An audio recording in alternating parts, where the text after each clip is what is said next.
Você acha que pesquisador no Brasil passa fome? Ou será que ele ostenta dinheiro e tá reclamando de barriga cheia? Oi pessoal, meu nome é Bruno, eu sou neurocientista e nesse canal aqui eu trago vídeos de neurociência de forma simples e descomplicada. E nesse vídeo aqui eu vou falar pra vocês quanto que ganha um cientista aqui no Brasil. O ponto importante que eu preciso deixar claro nesse vídeo é que não existe, na verdade, a profissão regulamentada de cientista no Brasil. A gente até tem a regulamentação de pesquisador, mas em casos muito específicos. E por conta disso, tudo que eu vou estar falando sobre a ciência aqui, na verdade, eu vou estar falando sobre a remuneração que você tem dentro do mestrado, do doutorado, do pós-doutorado e em algumas carreiras acadêmicas e não acadêmicas que você pode seguir após o seu doutorado. Geralmente, o primeiro passo que você faz quando você quer se tornar um neurocientista é fazer o que a gente chama de iniciação científica durante a graduação. A iniciação científica é um programa de estágio que ocorre em diversas universidades diferentes que tem como objetivo, como o próprio nome fala, iniciar a pessoa que está na graduação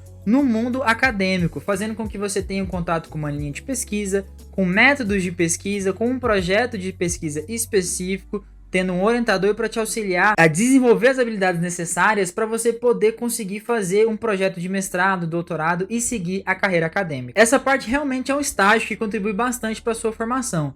Só que eu preciso deixar claro que nem toda universidade vai ter essa iniciação científica e ela nem sempre é muito bem divulgada. Na UFG mesmo, era cerca de 2 a 3% de todos os alunos que frequentavam que sabiam sobre a iniciação científica e que faziam parte de algum dos programas, seja com bolsa ou sem bolsa. Falando em bolsa, em termos de remuneração, a iniciação científica geralmente tem a bolsa pelas agências de fomento como a CAPES e CNPq no valor de R$ 400, que é um valor fixo que não tem reajuste desde 2013. Se você é sortudo e mora em São Paulo, você pode receber bolsa pela Agência de Fomento Estadual de São Paulo, que é a FAPESP, e aí sua remuneração pode chegar aos incríveis R$ 800.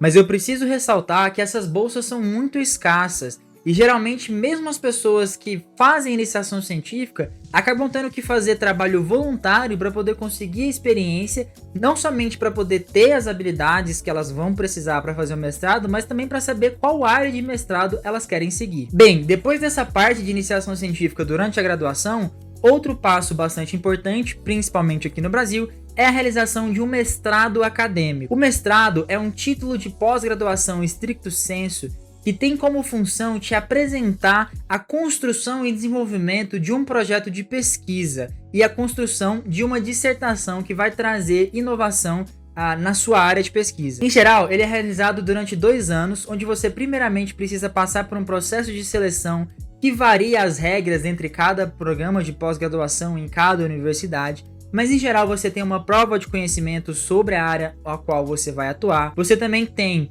provas de inglês, porque geralmente você precisa de ter a língua estrangeira para você poder ter o desenvolvimento 100% do seu projeto de pesquisa. E além disso, tem as provas de currículo, que vão levar bastante em conta se você fez iniciação científica, se você participou de monitorias ou até mesmo se você fez publicações durante a sua graduação. Dentro do mestrado, você tem diversas atribuições diferentes. Na minha área em específico, você precisa fazer experimentos no laboratório, você precisa participar das aulas da pós-graduação, você tem o estágio docência, caso você receba bolsa, ou seja, você vai ministrar algumas aulas para o pessoal da graduação sobre a supervisão do seu orientador e ainda concluir isso tudo com uma dissertação, que é basicamente uma grande história, uma grande narrativa do que você conseguiu desenvolver durante o mestrado e o que você trouxe de novo para a sua área de pesquisa. Novamente, assim como acontece na iniciação científica, no mestrado você vai depender de bolsa, que em geral é feita pelos fomentos federais, da CAPES e do CNPq, mas também podem ser feitas pelas agências estaduais, como a FAPEG em Goiás e a FAPESP de São Paulo. Se você receber bolsa da CAPES ou CNPq, o valor da bolsa de mestrado vai ser de R$ 1.500. E novamente, caso você seja sortudo, mora em São Paulo e receba uma bolsa FAPESP, você pode chegar a receber cerca de R$ 2.300. Eu preciso destacar que, diferentemente do que acontece na iniciação científica,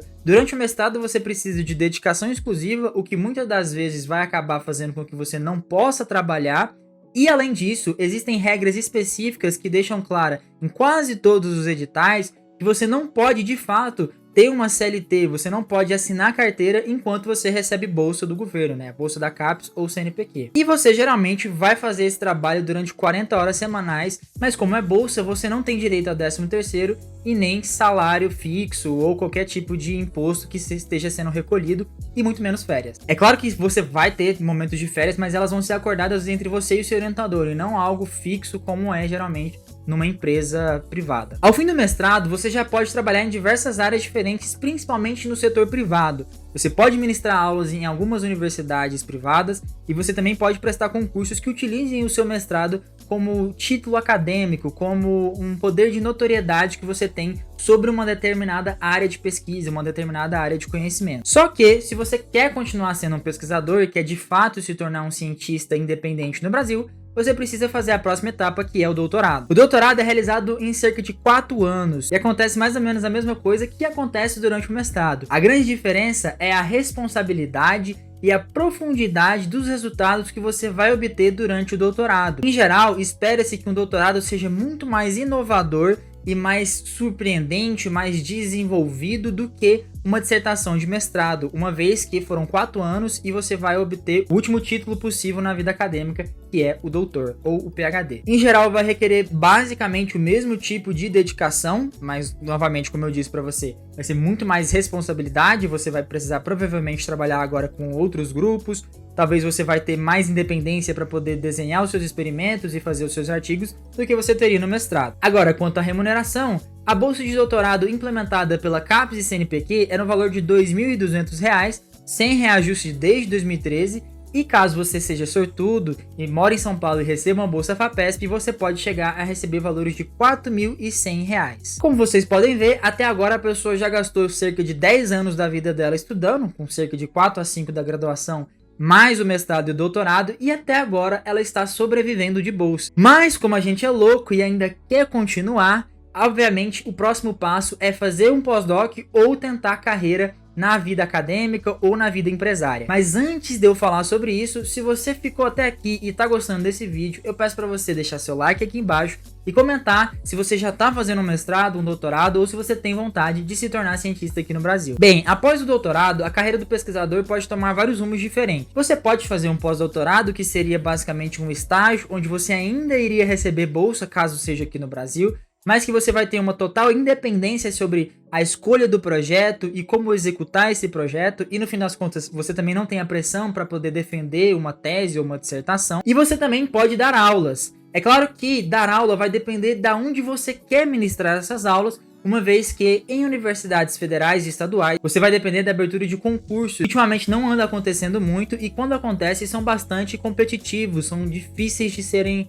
conquistados, difícil de você passar. Caso você queira se tornar um professor universitário de universidade federal, os salários começam em torno de 9.700 a 10.000, isso pensando num salário bruto. É claro que ainda vai ter as deduções de imposto, porque você vai ser um servidor público federal ou servidor estadual. Em geral, também requer dedicação exclusiva de 40 horas, ou seja, você só vai poder ser professor, mas isso é um aumento consideravelmente da sua renda, né, visto que o maior salário que você teve até agora foi de 2.200 durante o doutorado. Caso você queira se tornar um pós-doc, as bolsas de pós-doc implementadas pelo CNPq e pela CAPES são de R$ 4.100, e uma vez que você seja sortudo, mora em São Paulo e tem uma bolsa de FAPESP, você pode chegar a ganhar R$ 8.000 durante o pós-doc. Se você quiser ser professor universitário de estaduais, aí a coisa bagunça bastante, porque existem algumas universidades estaduais que vão pagar em média R$ 7.500 a R$ 9.000, enquanto outras podem chegar até mesmo 11.000, como por exemplo algumas universidades do Nordeste brasileiro. Eu quero deixar bem claro que esses valores que eu estou falando para vocês, eu vou deixar linkados na descrição aqui,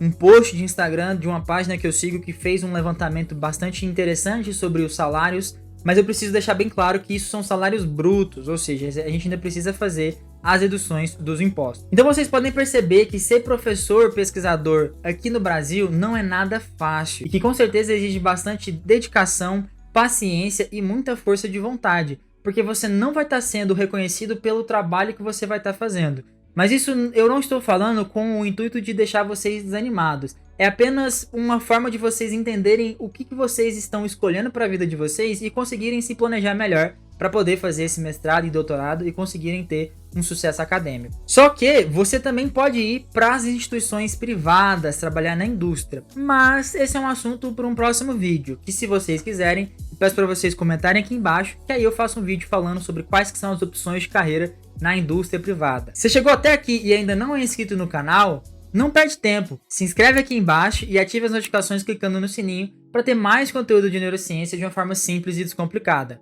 Muito obrigado pela sua atenção e até mais!